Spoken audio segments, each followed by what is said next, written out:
Deer aspirants, পরীক্ষার কৌশল চ্যানেলে সবাইকে স্বাগত।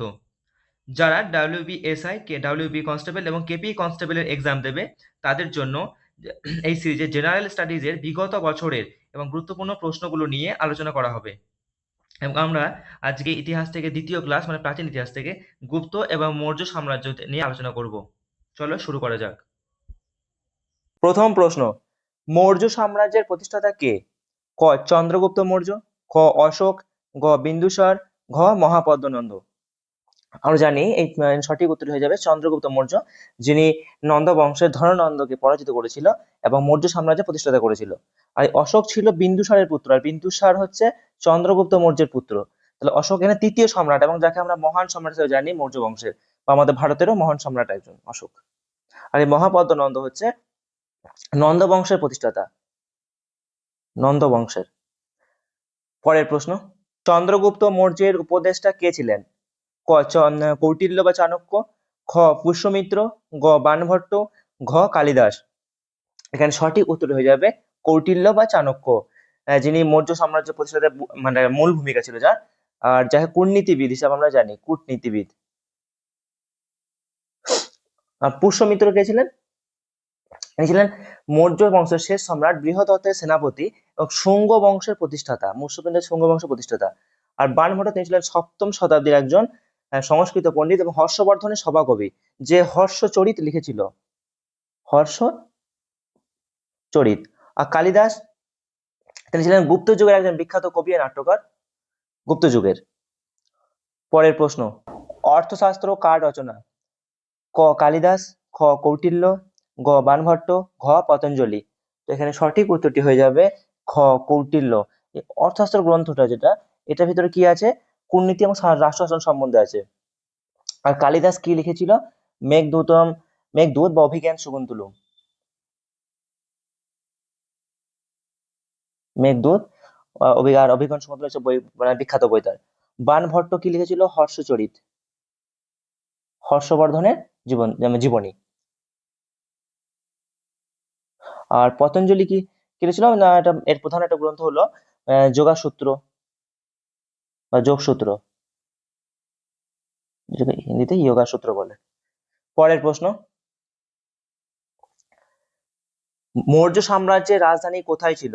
ক অযোধ্যা, খ তক্ষশিলা, গ পাটলিপুত্র, ঘ উজ্জয়িনী।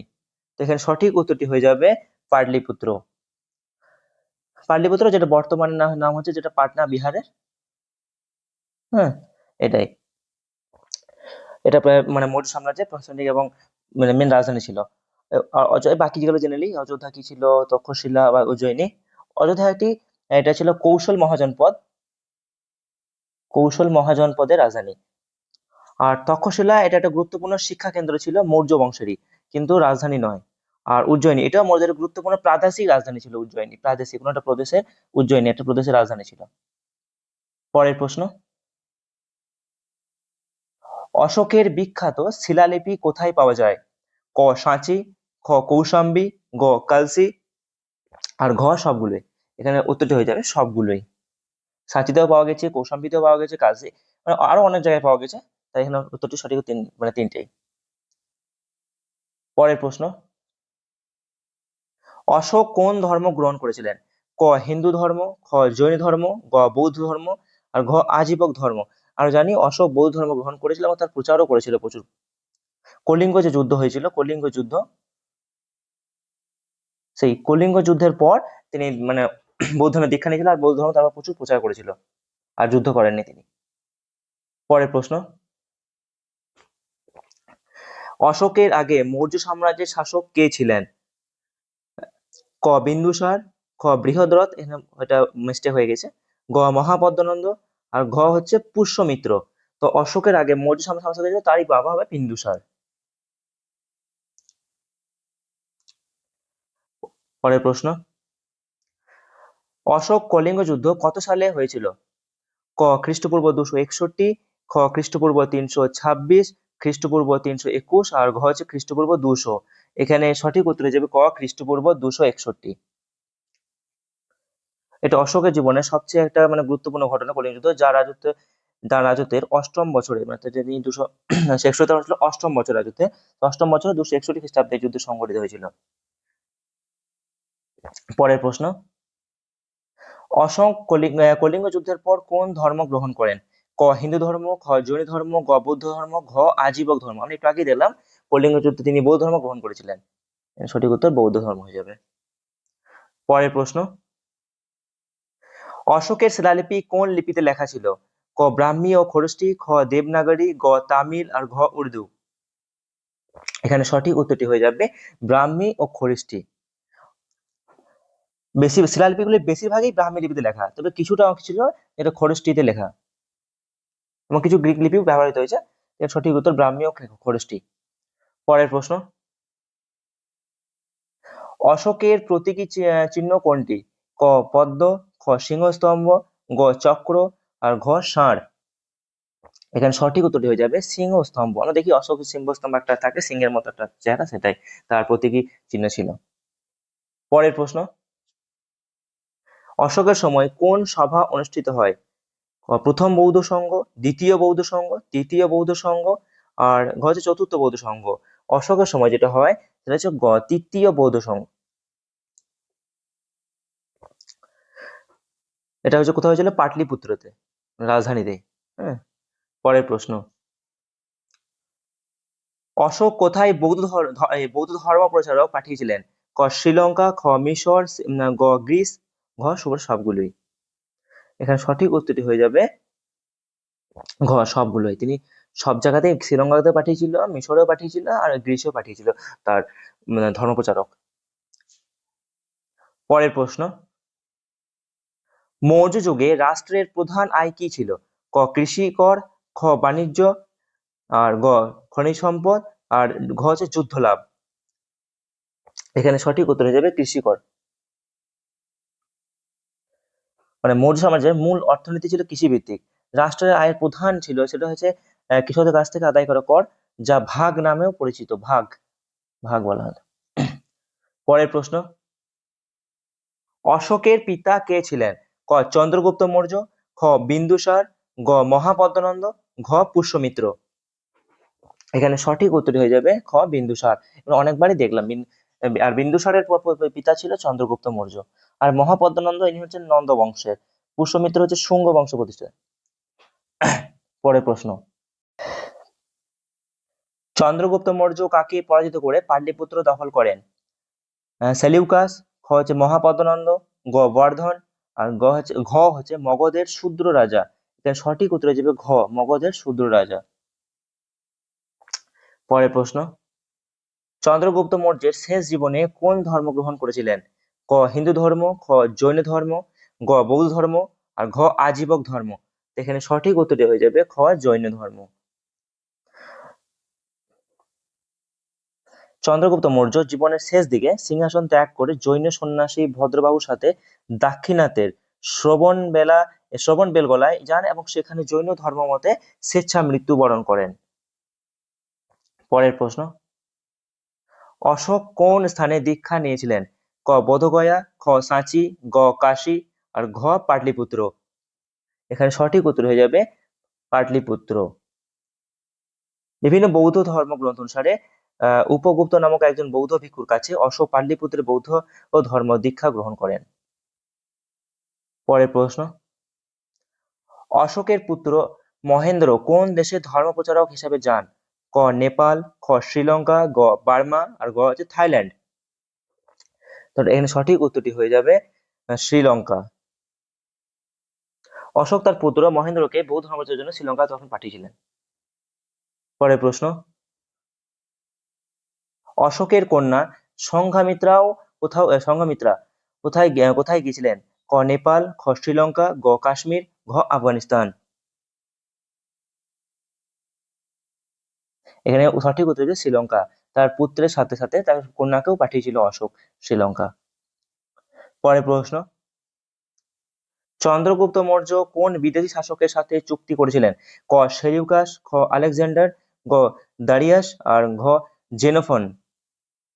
এখানে সঠিক উত্তর হচ্ছে সেলিউকাস। আলেকজান্ডারের সেনাপতি সেলিউকাস নিকেটরের সাথে চন্দ্রগুপ্ত মৌর্যের যুদ্ধ হয়। পরবর্তীকালে তাদের মধ্যে একটি চুক্তি স্বাক্ষরিত হয় যার মাধ্যমে চন্দ্রগুপ্ত বিশাল অঞ্চল লাভ করেন এবং সেলিউকাসের কন্যার সাথে তার বিবাহ হয়। পরের প্রশ্ন, অশোকের রাজধানীর নাম কি ছিল? ক তক্ষশিলা, খ উজ্জয়িনী, গ পাটলিপুত্র, ঘ কাশী। এখানে সঠিক উত্তর হতে যে পাটলিপুত্র। আমরা জানি মগধ বা মৌর্য সাম্রাজ্যের রাজধানী ছিল পাটলিপুত্র। পরের প্রশ্ন, অশোক কোন ভাষায় তার শিলালিপি লিখেছিলেন? ক বালি, খ সংস্কৃত, গ প্রাকৃত, আর গ তামিল। এখানে সঠিক উত্তর হয়ে যাবে প্রাকৃত। এই পালি ভাষায় এটা হচ্ছে বৌদ্ধ ধর্মগ্রন্থ লেখা আছে, তবে শিলালিপি ভাষা মূলত প্রাকৃতই ছিল। আর সংস্কৃত জানি মূলত পণ্ডিত এবং উচ্চ বর্গের ভাষা। পরের প্রশ্ন, অশোককে কোন নামে ডাকা হতো?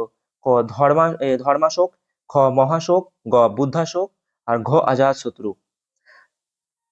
আমি জানি অশোককে আরেকটা নাম ডাকা হচ্ছে, সেটা হচ্ছে ধর্মাশোক। তিনি বৌদ্ধ ধর্ম গ্রহণ করেন এবং নীতি প্রচারের জন্য অশোকের নাম হয়েছিল ধর্মাশোক। পরের প্রশ্ন, অশোক কোন বৌদ্ধ সভা আহ্বান করেছিলেন? ক প্রথম, খ দ্বিতীয়, গ তৃতীয়, ঘ চতুর্থ। আমরা দেখলাম অশোকের সময় আগেই দেখলাম যে যে তৃতীয় বৌদ্ধ সভা হয়েছিল পাটলিপুত্রে। পরের প্রশ্ন, অশোকের সময় রাষ্ট্রের প্রশাসন কেমন ছিল? ক কেন্দ্রীভূত, খ বিকেন্দ্রীভূত, গ গণতান্ত্রিক, আর ঘ উপজাতীয়। আমি অশোকের সময় যে রাজা ছিল তাদের কেন্দ্রীভূতই ছিল রাষ্ট্রীয় শাসন। পরের প্রশ্ন, মৌর্য সাম্রাজ্যের পতনের কারণ কি? ক দুর্বল শাসক, খ অর্থনৈতিক দুরবস্থা, গ বিদেশি আক্রমণ, ঘ সবগুলোই। এখানে উত্তরটি হয়ে যাবে সবগুলোই, কারণ লাস্টের দিকে শেষের দিকে যে শাসক ছিল তারা দুর্বল শাসক ছিল, আর অর্থনৈতিক দুরবস্থা হয়েছিল এবং বিদেশি আক্রমণ হয়েছিল, একসাথেই সবগুলোই। পরের প্রশ্ন, মৌর্য সাম্রাজ্যের শেষ শাসক কে ছিলেন? ক অশোক, খ দশরথ, গ বর্ধন, আর ঘ হচ্ছে বৃহদ্রথ। এটা হবে না, মানে আসেনি, যাই হোক। এখানে সঠিক উত্তর হয়ে যাবে ঘ বৃহদ্রথ। এটা হবে ঠিক এরকম। পরের প্রশ্ন, বৃহদ্রথকে কে হত্যা করেছিলেন? ক পুষ্যমিত্র শুঙ্গ, খ কৌটিল্য, গ বাণভট্ট, ঘ কালিদাস। এখানে সঠিক উত্তরটি হয়ে যাবে পুষ্যমিত্র শুঙ্গ, যে শুঙ্গ বংশ প্রতিষ্ঠা করেছিল। পরের প্রশ্ন, লাস্ট বা শেষ প্রশ্ন মৌর্য সাম্রাজ্য থেকে, অশোকের সবচেয়ে বিখ্যাত স্তূপ কোনটি? ক সাঁচি, খ বারবার গুহা, গ নালন্দা, ঘ বোধগয়া। আমরা জানি এটাও সঠিক উত্তর হয়ে যাবে সাঁচি। এই সাঁচিটা হচ্ছে মধ্যপ্রদেশে।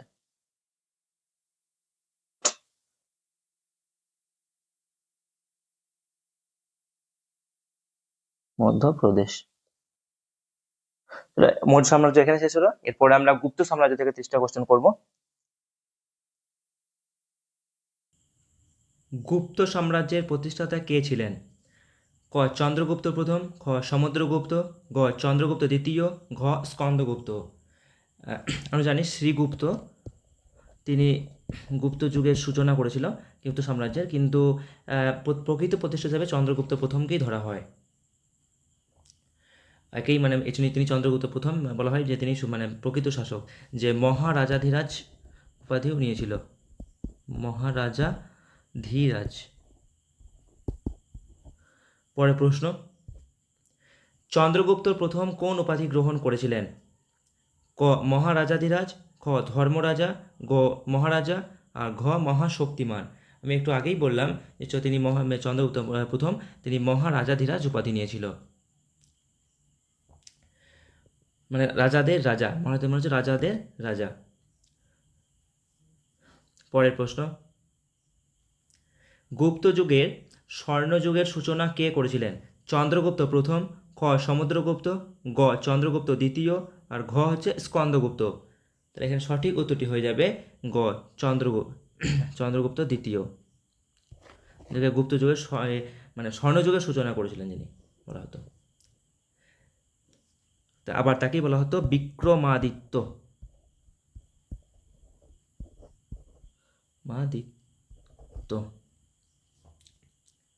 এই সময় না শাসনকালে তার এই যে চন্দ্রগুপ্ত দ্বিতীয় বা বিক্রমাদিত্য শাসনকালে সাহিত্যে, বিজ্ঞান, বাণিজ্যে, গুপ্ত সাম্রাজ্যের উন্নতির শিখরে পৌঁছায়, এই কারণে এই সময়কালটাকে মানে স্বর্ণযুগ বলা হয়। পরের প্রশ্ন, সমুদ্রগুপ্তকে কোন নামে অভিহিত করা হয়?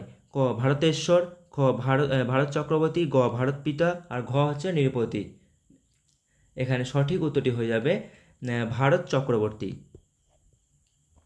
তার ব্যাপক সামরিক সমুদ্রগুপ্ত ব্যাপক সামরিক বিজয়ের কারণে তাকে ভারত চক্রবর্তী বলা হয়। এবং প্রায় প্রায় সমগ্র মানে ভারতে তার মানে কি বলবো অধিবিস্তার হয়ে গেছিল। পরের প্রশ্ন, এটা সরি এটা এলাহাবাদ হবে, এ হবে।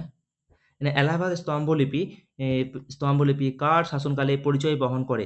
ক সমুদ্রগুপ্ত, খ চন্দ্রগুপ্ত দ্বিতীয়, গ চন্দ্রগুপ্ত প্রথম, আর ঘ স্কন্দগুপ্ত। এখানে সঠিক উত্তরটি হয়ে যাবে ক সমুদ্রগুপ্ত। এই এলাহাবাদ প্রশস্তি বা স্তম্ভলিপিটি সমুদ্রগুপ্তের সভাকবি হরিসেন রচনা করেন। এতে সমুদ্রগুপ্তের বিজয় এবং তার শাসনকালে বিস্তারিত বর্ণনা রয়েছে। পরের প্রশ্ন, চন্দ্রগুপ্ত দ্বিতীয়ের আরেক নাম কি ছিল? ক বিক্রমাদিত্য, খ মহারাজা, গ মহেশ্বর, ঘ মহারথী। আমরা একটু আগেই দেখলাম যে চন্দ্রগুপ্ত দ্বিতীয়র আরেক নাম ছিল বিক্রমাদিত্য, তাহলে সঠিক উত্তর হচ্ছে বিক্রমাদিত্য। দ্বিতীয় চন্দ্রগুপ্ত বিক্রমাদিত্য উপাধি গ্রহণ করলেন, যা ভারতের ইতিহাসে অত্যন্ত জনপ্রিয়, এই নামেই বেশ পরিচিত। পরের প্রশ্ন, চন্দ্রগুপ্ত দ্বিতীয় কোন বিদেশি আক্রমণকারীকে পরাজিত করেছিলেন? ক হুন, খ শক, আর গ পারসিক, আর ঘ হচ্ছে গ্রিক। আর জানি তিনি শক বংশ, এই যে শক এইটাকেই মানে পরাজিত করেছিল বিদেশি যে আক্রমণ। পরের প্রশ্ন, গুপ্ত যুগে কোন মুদ্রা প্রচলিত ছিল? ক রৌপ্য মুদ্রা, আহ, হচ্ছে ঘ সোনার মুদ্রা, আর গ হচ্ছে তামার মুদ্রা, ঘ সবগুলোই।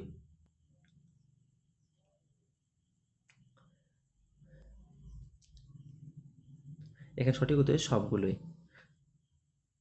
গুপ্ত শাসকরা প্রচুর পরিমাণে সোনার মুদ্রা বা দিনার বলা হতো এটাকে তখন, দিনার দিনার ব্যবহার করতো।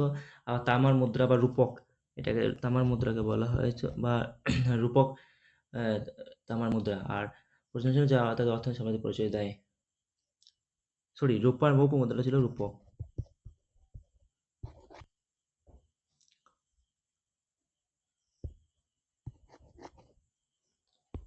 পরের প্রশ্ন, গুপ্ত যুগে কোন ধর্মপ্রধান হয়ে ওঠে? ক বৌদ্ধ ধর্ম, খ জৈন ধর্ম, গ হিন্দু ধর্ম, আর ঘ আজীবক ধর্ম। গুপ্ত যুগে প্রধান হয়ে ওঠে হিন্দু ধর্ম। এই গুপ্ত সম্রাটরা ছিলেন মূলত বৈষ্ণব বা বিষ্ণুর উপাসক, এবং তাদের পৃষ্ঠপোষকতায় পৌরাণিক হিন্দু ধর্ম বা ব্রাহ্মণ্য ধর্ম পুনরায় প্রভাবশালী হয়ে ওঠে। অনেক বিখ্যাত মন্দির এই সময় নির্মিত হয়েছিল। পরের প্রশ্ন 10 নম্বর, চন্দ্রগুপ্ত দ্বিতীয়ের সভার বিখ্যাত কবি কে ছিলেন? ক কালিদাস, খ বাণভট্ট, গ হর্ষবর্ধন, আর ঘ পতঞ্জলি। এখানে সঠিক উত্তরটি হয়ে যাবে ক কালিদাস। যে কালিদাস যে মানে মেঘদূত তারপরে এইসব লিখেছিল, অভিজ্ঞান শকুন্তলম, মহাকবি ছিল, যাকে মহাকবি বলা হয়, মহাকবি কালিদাস। আর এই বাণভট্ট তিনি ছিলেন হর্ষবর্ধনের সভাকবি ছিলেন, যে হর্ষচরিত লিখেছিল। আমরা এটা মৌর্য সাম্রাজ্য কোশ্চেন করতে গিয়ে দেখলাম। আর হর্ষবর্ধন তিনি রাজা ছিলেন, যার ছিল বাণভট্ট সভাকবি। আর পতঞ্জলি তিনি শুঙ্গ বংশ বা শুঙ্গ যুগে ছিলেন। পরের প্রশ্ন, অভিজ্ঞান শকুন্তলম কার রচনা? ক বাণভট্ট, খ কালিদাস, আর গ শূদ্রক, ঘ ভাস। আমরা এটা আগেই বললাম যে কালিদাস লিখেছিল অভিজ্ঞান শকুন্তলম, একদূত এইসব, তার সঠিক উত্তর হয়ে যাবে কালিদাস। আর এই বাণভট্ট লিখেছিল হর্ষচরিত, মানে বিখ্যাত বই, আর অনেক কিছু লিখেছে অবশ্যই। পরের প্রশ্ন,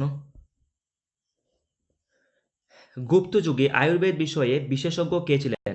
ক বাণভট্ট, খ কালিদাস, গ চরক, আর ঘ পতঞ্জলি। এখানে সঠিক উত্তরটি হয়ে যাবে গ চরক। যদিও চরক মানে কুষাণ যুগের চিকিৎসক ছিলেন, তার রচিত চরক সংহিতা নিয়ে কি লিখেছিলেন? চরক সংহিতা, চরক সংহিতা ফেমাস ছিল।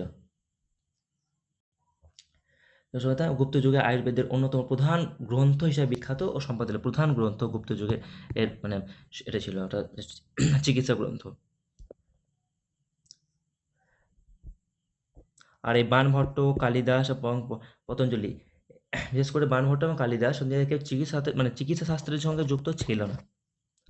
পরের প্রশ্ন, গুপ্ত যুগের বিজ্ঞানী আর্যভট্ট কোন বিষয়ে অবদান রাখেন?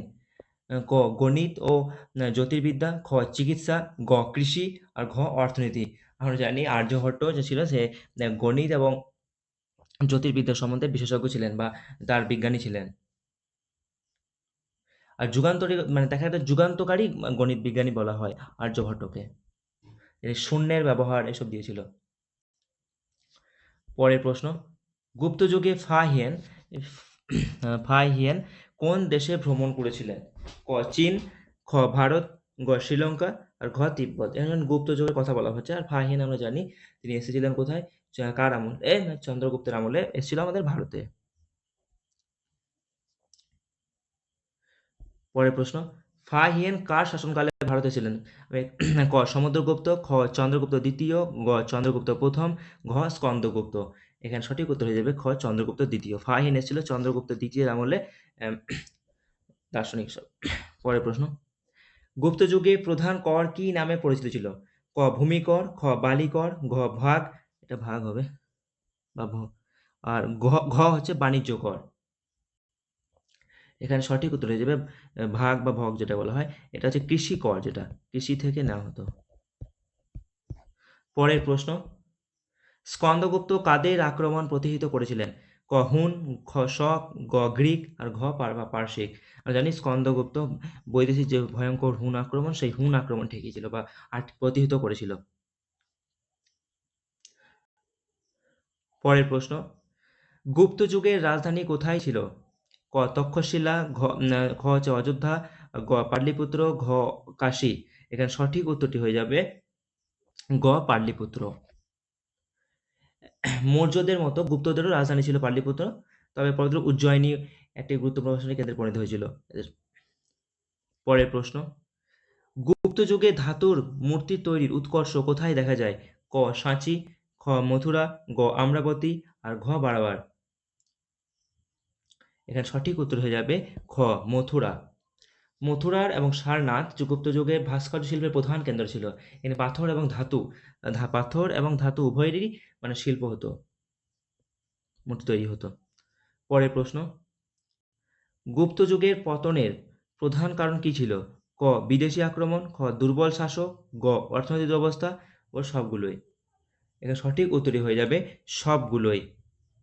কারণ হচ্ছে হুনদের ক্রমাগত আক্রমণ, তারা বারবার আক্রমণ করেছিল। স্কন্দগুপ্তের পরবর্তী শাসকদের স্কন্দগুপ্তের পরের শাসকরা আরো দুর্বল ছিল এবং অর্থনৈতিক একটা চাপ সৃষ্টি হয়েছিল। এই সমস্ত কারণ সম্মিলিতভাবে গুপ্ত সাম্রাজ্যের পতন ঘটিয়েছিল। পরের প্রশ্ন, গুপ্ত যুগে শিক্ষার প্রধান কেন্দ্র কোনটি ছিল? ক নালন্দা, খ বিক্রমশিলা, গ তক্ষশিলা, ঘ কাশী। এর সঠিক নালন্দা। আমি জানি যে নালন্দা বিশ্ববিদ্যালয় ছিল একটা সেই যুগের এত বড় বিশ্ববিদ্যালয়, অনেক যার আজও আমরা নাম শুনি অনেক, বা এখন আবার সেটাকে নতুন করে বানানো হয়েছে, যা লাইব্রেরি পুরো বিশ্ববিদ্যালয়ে পড়ানো হয়েছিল এবং পড়িয়ে দেওয়া হয়েছিল, কিন্তু সেই লাইব্রেরিটা পড়তে কয়েক মাস সময় নিয়েছিল। তো সেটা কত বড় ছিল আমরা জানি। পরের প্রশ্ন, নালন্দা বিশ্ববিদ্যালয় কোন শাসকের সময় প্রতিষ্ঠিত হয়? ক সমুদ্রগুপ্ত, খ চন্দ্রগুপ্ত দ্বিতীয়, গ কুমারগুপ্ত, আর ঘ হচ্ছে স্কন্দগুপ্ত। এখানে সঠিক উত্তর হয়ে যাবে গ কুমারগুপ্ত, যিনি নালন্দা বিশ্ববিদ্যালয় প্রতিষ্ঠিত করেছিলেন। পরের প্রশ্ন, চন্দ্রগুপ্ত দ্বিতীয়ের সভায় কতজন নবরত্ন ছিলেন? ক ৫, খ ৭, গ ৯, আর ঘ ১১। এখানে সঠিক উত্তর হয়ে যাবে ৯। তার চন্দ্রগুপ্ত দ্বিতীয় সময় ৯ জন নবরত্ন, বলছি না ৯ জন মানে তো নবরত্ন না। পরের প্রশ্ন, গুপ্ত যুগে কামসূত্র কার রচনা? ক বাণভট্ট, খ কালিদাস, গ বৎসায়ন, আর ঘ ভাস। এখানে সঠিক উত্তর হয়ে যাবে বৎসায়ন। এই কামসূত্র গ্রন্থটি মহর্ষি বৎসায়ন রচনা করেন, যা প্রাচীন ভারতের শিল্পিত জীবনযাত্রা এবং সামাজিক রীতিনীতির একটি গুরুত্বপূর্ণ মানে দলিল বলতে পারি, বা আমরা তার একটা প্রমাণ। এটা একটা। পরের প্রশ্ন, গুপ্ত যুগের ভাস্কর্যের প্রধান বৈশিষ্ট্য কি? ক পাথরের প্রতিমা, খ ধাতুর প্রতিমা, গ মূর্তির বাস্তব ধর্মিতা, আর ঘ ক্ষুদ্র প্রতিমা। এর সঠিক উত্তর যে মূর্তির বাস্তব ধর্মিতা। পরের প্রশ্ন, গুপ্ত যুগে প্রধান বাণিজ্য কোন পণ্যের ছিল? ক মশলা, খ সুতি বস্ত্র, গ গহনা, ঘ হাতির দাঁত। এখানে সঠিক উত্তর হয়ে যাবে খ সুতি বস্ত্র। এই গুপ্ত যুগে সুতি বস্ত্রই ছিল প্রধান বাণিজ্য পণ্য আর কি। বিশেষ করে সুতি এবং রেশম বস্ত্র ব্যাপক উন্নতি ঘটলো এই সময়। এগুলো দেশে ও বিদেশে রপ্তানি করা হতো। সুতি বস্ত্র দেশে এবং বিদেশে প্রচুর রপ্তানি হতো। পরের প্রশ্ন, গুপ্ত যুগে দেবদাসী প্রথা কিসের সাথে যুক্ত ছিল? ক রাজনীতি, খ অর্থনীতি, গ ধর্ম, ঘ শিক্ষা। এর সঠিক উত্তর হয়ে যাবে গ ধর্ম। দেবদাসী প্রথা হলো দেবতাদের সেবায় মন্দিরের কুমারী মেয়েদের উৎসর্গ করার একটি প্রথা। এটি মূলত ধর্মীয় আচারের অংশ ছিল। মানে পরের প্রশ্ন, গুপ্ত যুগের চিত্রকলা কোথায় বিশেষভাবে উন্নত হয়েছিল? ক অজন্তা গুহা, খ এলিফ্যান্টা গুহা, গ সাঁচি, আর ঘ হচ্ছে ভীমবেটকা। এখানে সঠিক উত্তরটি হয়ে যাবে অজন্তা গুহা। এটা হচ্ছে কোথায় আছে? এটা মহারাষ্ট্র। মহারাষ্ট্র। এর গুহার যে দেওয়াল চিত্র মানে দেওয়ালগুলিতে চিত্র আঁকা হয়েছে, এই চিত্রে মূলত জাতকের গল্প এবং বুদ্ধের জীবন কাহিনী ফুটিয়ে তোলা হয়েছে। আচ্ছা, পরের প্রশ্ন, গুপ্ত যুগে ভূমিকর নাম কি নামে পরিচিত ছিল? ক কর, খ শুল্ক, গ ভোগ, আর ঘ হচ্ছে সুলভ। এখানে সঠিক উত্তরটি হয়ে যাবে গ ভোগ। আমরা অনেকবারই দেখলাম যে কৃষি কর যেটা কর ছিল সেটা মেনলি কৃষি অবস্থায় তাদের আয় ছিল, আর তার মেনলি ছিল ভোগ। পরের প্রশ্ন, গুপ্ত যুগে প্রচলিত লিপি কোনটি ছিল? ক ব্রাহ্মী, খ খরষ্টি, গ দেবনাগরী, আর ঘ তামিল। সঠিক উত্তর হয়ে যাবে ব্রাহ্মী। গুপ্ত যুগে ব্যবহৃত লিপিটা ছিল গুপ্ত ব্রাহ্মী, যা প্রাচীন ব্রাহ্মী লিপি নামে পরিচিত ছিল এই ব্রাহ্মী। পরবর্তীকালে এই লিপি থেকে দেবনাগরী সহ ভারতের অনেক আধুনিক লিপির জন্ম হয়, দেবনাগরী যেটা আমরা এখন জানি। আজ এখানে শেষ হলো গুপ্ত যুগ থেকে 30টি প্রশ্ন। আশা করছি এগুলো থেকে কমন আসবে, যে আসে তাহলে এখান থেকে আসবে। 30টা প্রশ্ন একটা সাম্রাজ্য থেকে অনেক সাফিসিয়েন্ট।